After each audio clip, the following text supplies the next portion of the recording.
The charming tale of my life takes a bittersweet turn here.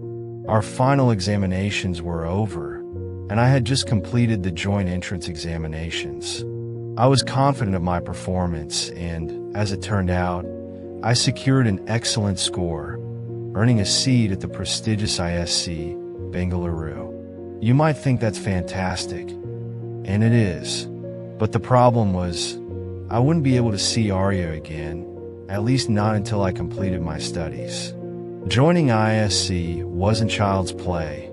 It demanded relentless dedication, like biting iron nails.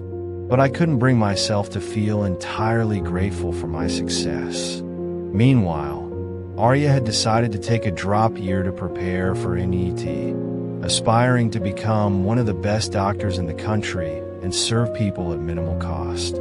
Our school organized a farewell party for us.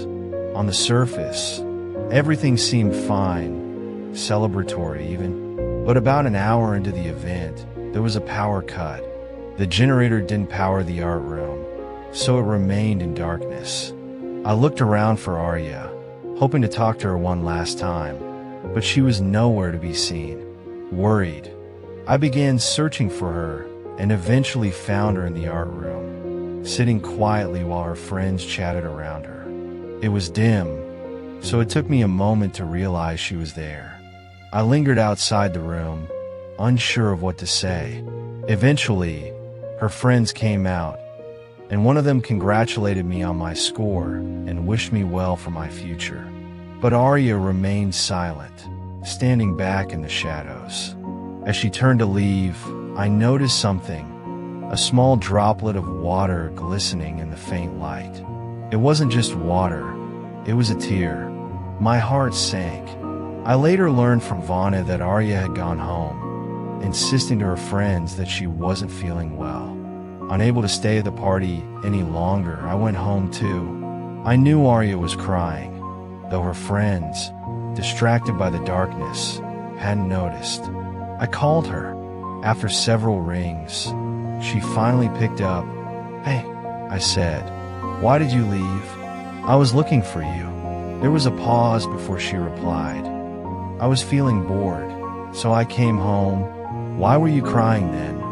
I asked. She hesitated. "When?" "I wasn't crying.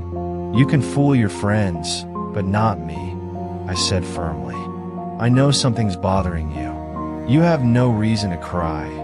You have amazing friends, and your parents are wonderful. I'm afraid the reason is me. Please tell me." Her voice was barely audible when she mumbled, "Yes, it's true.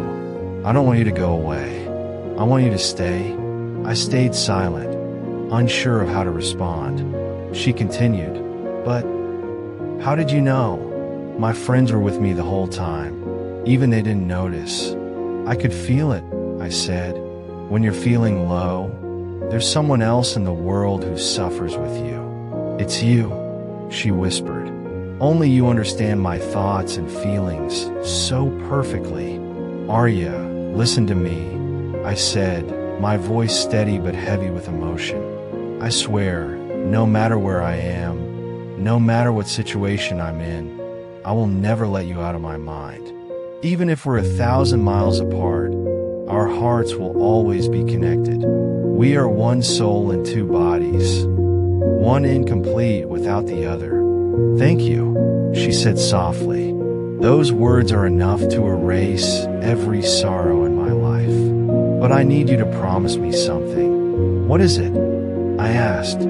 "Promise me that you won't let thoughts of me interfere with your dreams or your life. You have to keep progressing and fulfill your ambitions.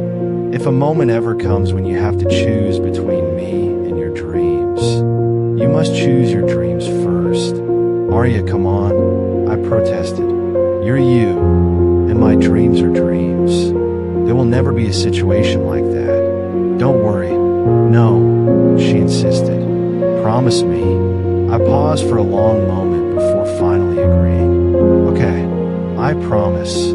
At that moment, I couldn't have known that this promise would one day change everything.